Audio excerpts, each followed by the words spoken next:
श्री स्वामी समर्थ.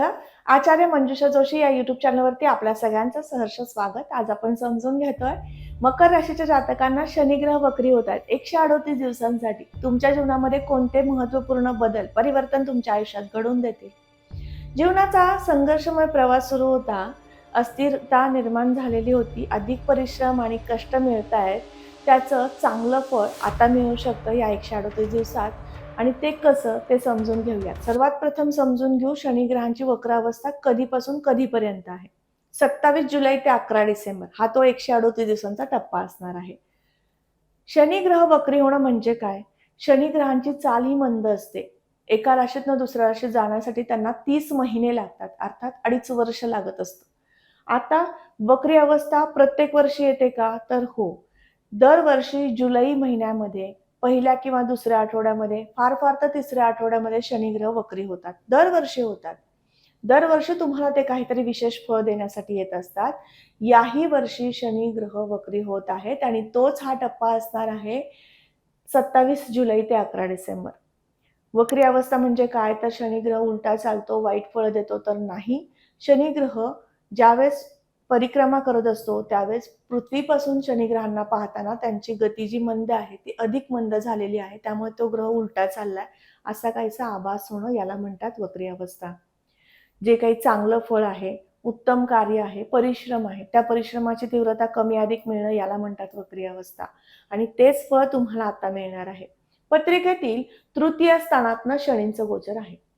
तिसरं स्थान काय दर्शवतं? भावंडांचं सुख, अधिक परिश्रम, छोट्याखानी प्रवास, त्याचबरोबर तुमचं वक्तृत्व, तुमच्या कामाची शैली, परिश्रमातनं फळ मिळवण्याचे एक ताकद ह्या स्थानाला पाहिलं जातं. आता या ठिकाणी जेव्हा वक्री अवस्थेतील शनी असतील 27 जुलैपासून तुम्हाला काय देतील? तर अधिक परिश्रम करावे लागतील. करताय, परंतु कुठेतरी कमी पडतोय. अधिक परिश्रम करायला हवेत किंवा कार्य करायला हवं असा काहीसा विचार देऊ शकतील आणि त्याचं तुम्ही कृतीही करू शकणार आहात. यासाठी हा टप्पा महत्त्वपूर्ण ठरेल. भावंडांसोबत मतवैचारिकता आल्याच, त्याचबरोबर तुम्हाला प्रवास अधिक होतील. प्रवासामध्ये दमछाक होणं, आजारपणाच्या तक्रारी येणं, प्रवास अधिक होत आहेत, पाय-पावलांमध्ये थकवा जाणवतोय, याही गोष्टी होणं, हे सुद्धा तुम्हाला तृतीय स्थानाचं फळ मिळणार आहे. आता हे फळ तुम्हाला प्राप्त होताना त्याचा जो त्रास आहे तो कमी व्हावा म्हणून व्हिडिओच्या शेवटी आपण विशिष्ट उपासना समजून घेणार आहोत. संपूर्ण व्हिडिओ समजून घ्या. तृतीय स्थानामध्ये जेव्हा परिश्रम स्थानामध्ये शनी येतात, पहिल्यांदा सांगू इच्छिते नवग्रह मंडळामध्ये अधिक परिश्रमी ग्रह म्हणजे शनी. आणि जेव्हा तृतीयात येतात त्यावेळेस तुम्हाला परिश्रम करण्यास भाग पाडतात. तुमचा स्वभाव कष्टमय आहे. अधिक कष्ट करता, संयमाने गोष्टी घेता, संयमाने निर्णय घेता, हा तुमचा स्वभाव आहे. शनिग्रहांची तुमची रास आहे, त्यामुळे तो तुमचा स्वभाव आहे असं सांगितलं. आता परिश्रम स्थानातनं शनी आहे, त्यामुळे तुम्हाला तिसऱ्या घराचं फळ अधिक प्रमाणात देणारच. त्यामुळे तुम्हाला एखादं कार्य करण्यासाठी 2 दिवसात ते कार्य पूर्ण करू शकत असाल, तर ते अधिक परिश्रमाने तुम्हाला एका दिवसातच पूर्ण व्हावं अशी इच्छाशक्ती वाढवतात. त्याचबरोबर ते काम का पूर्ण होत नाही म्हणून चिडचिड निर्माण करून देऊ शकतात. म्हणजे तुमच्या स्वभावामध्ये चिडचिडेपणा आता वाढू शकतो. काम होतंय, होणार आहे, परंतु त्याच्यासाठी एक विशिष्ट वेळ दिलेली आहे. ती वेळ होऊ द्या, ती पूर्ण होऊ द्या, हा सल्ला तुम्हाला देण्यात येतोय. त्यामुळे अधिक बेचैन न होता त्या गोष्टीला समजून घ्या. त्याला वेळ तेवढा देणं गरजेचं आहे. तो वेळ तुम्ही दिलाच पाहिजे. यासाठी महत्त्वपूर्ण ही एक सल्ला मसलत तुमच्यासोबत केलेली आहे. पंचम स्थानावरती शनिग्रहांची तिसरी दृष्टी येणार आहे. बघा, प्रत्येक ग्रह एक विशिष्ट दृष्टीने एखाद्या स्थानाला पाहतो आणि त्या स्थानाचं फळ अधिक प्रमाणात देतो. शनिग्रहांच्या प्रमुख 3 दृष्ट्या आहेत. तृतीय दृष्टी, सप्तम दृष्टी आणि दशम दृष्टी. बघा, तिसऱ्या दृष्टीने तृतीय स्थानापासून शनी पंचमाला पाहतील. 5वं घर प्रेमसंबंधाचं आहे, नातेसंबंधाचं आहे, प्रेम संवर्धनाचं आहे.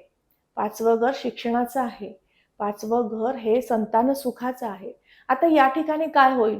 तुम्ही तुमच्या संततीसोबत एखाद्या विशिष्ट विषयावरती चर्चा केलेली आहे. एखादं प्रपोजल त्यांच्या जीवनामध्ये महत्त्वपूर्ण आहे, डिसिजन्स आहेत, ते तुम्हाला ते घेतायत आणि त्याच्यामध्ये तुमचे मत किंवा सल्ला तुमचा विचारत आहे. आता तुम्हाला तो सल्ला द्यायचा आहे, योग्य पद्धतीने त्यांच्यापर्यंत पोहोचवायचा आहे. परंतु इथे चिडचिडेपणा येणार आणि त्या गोष्टींमुळे तुम्ही तुमच्या नात्यामध्ये दुरावा अंतर निर्माण करू शकता. म्हणून काळजी घ्यायची आहे. त्यांना समजून घ्या, तुमच्या पाल्याला समजून घ्या. हा प्रथम सल्ला तुम्हाला.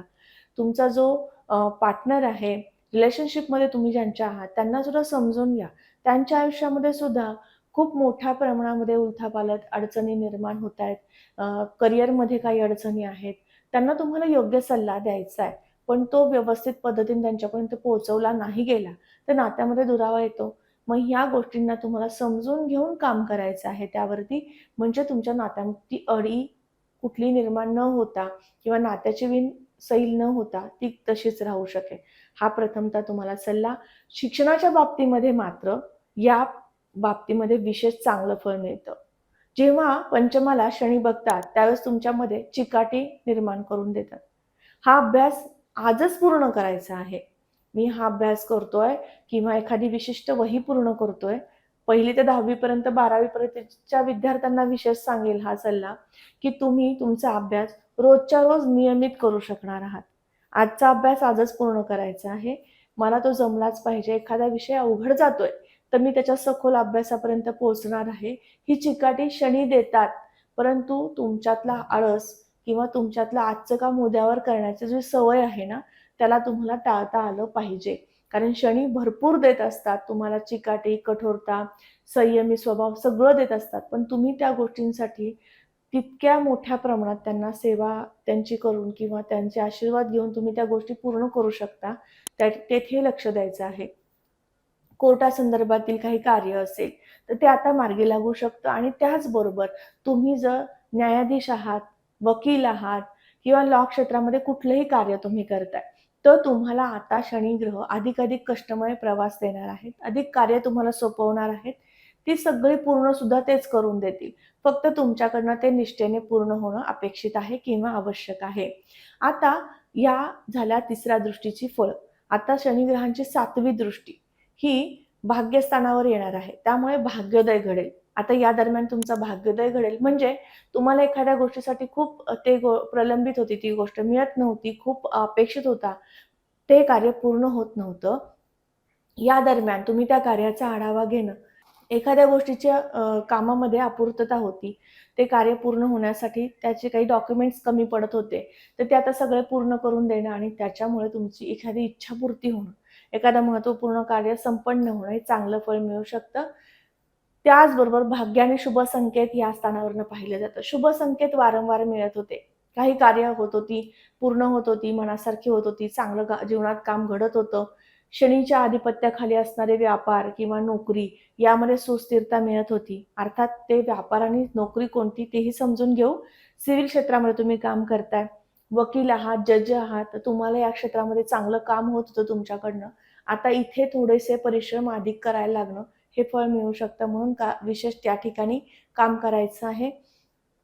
भाग्य आणि शुभ संकेत तुम्हाला वारंवार मिळवून देण्याचं कार्य शनिग्रह करतील. शनिग्रहांची 10वी दृष्टी ही 12व्या स्थानावर येणार आहे. त्यामुळे 12व्या घराचं सुख मिळेल. थोडासा खर्च अधिक होणार आहे. हे अशुभ फळ मिळणारच आहे. परंतु 12वं स्थान मोक्षप्राप्तीचं, आध्यात्मिक प्रगतीचं आहे.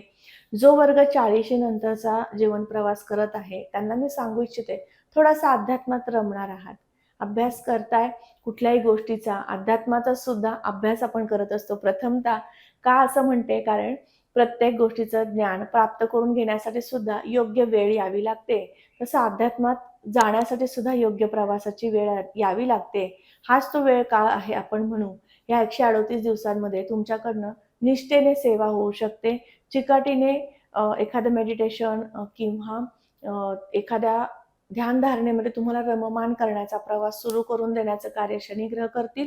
व्यसनाधीनता तुमच्याकडे असेल, कुठल्याही प्रकारचं व्यसन आहे, अगदी पुस्तक वाचण्याचं सुद्धा व्यसन आहे, तर ते सातत्याने होईल, वाढेल किंवा त्यातनं तुम्ही जास्तीत जास्त ज्ञान प्राप्त करून घेऊ शकाल. अशुभ पद्धतीचं व्यसन म्हणजे कुठल्याही मादक पदार्थाचं व्यसन तुम्हाला असेल तर तेही अधिक होऊ शकतं. म्हणून काळजी घ्यायची आहे. कंट्रोलमध्ये ते व्यसन राहायला पाहिजे. आरोग्यावरती याचे विशेष वाईट परिणाम होऊ शकतात. म्हणून काळजी घ्यायची असा सल्ला दिला. खर्चावरती नियंत्रण राहणार नाही. थोडासा खर्चिक स्वभाव सुद्धा वाढणार आहे. त्यासाठी सुद्धा काळजी घ्यायची आहे. खर्चाच्या बाबतीमध्ये प्रामुख्याने सांगेल, कुटुंबासाठी आणि स्वतःसाठी तुम्ही आता खर्च करू लागाल. विशेष गुंतवणुकी होतील. जमिनी संदर्भातील व्यवहार मार्गी लागतील आणि त्यातून सुद्धा अर्थार्जन प्राप्त होईल आणि तेच पैसे कुठेतरी गुंतवावेत हा विषय डोक्यात येणं आणि त्या ठिकाणी खर्च होणं किंवा गुंतवणुकी होणं असे चांगले आणि वाईट असे संमिश्र फळ तुम्हाला आता मिळणार आहे. शनी ग्रहांच्या 3 दृष्ट्या तुम्हाला काय देऊ शकतात, कुठल्या स्थानातनं शनी आहेत हे आता आपण समजून घेतलं. तुम्हाला आजचा हा महत्त्वपूर्ण व्हिडिओ कसा वाटला लगेचच कमेंट करून सांगायचं आहे. कमेंटमध्ये श्री स्वामी समर्थ लिहिण्यास अजिबात विसरू नका.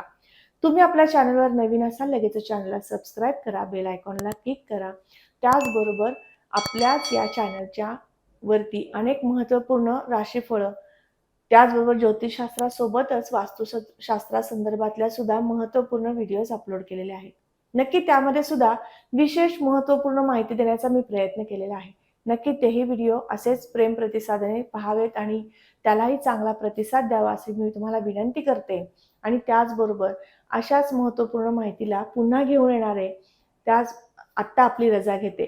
श्री स्वामी समर्थ. जय जय स्वामी समर्थ. रामकृष्ण हरी.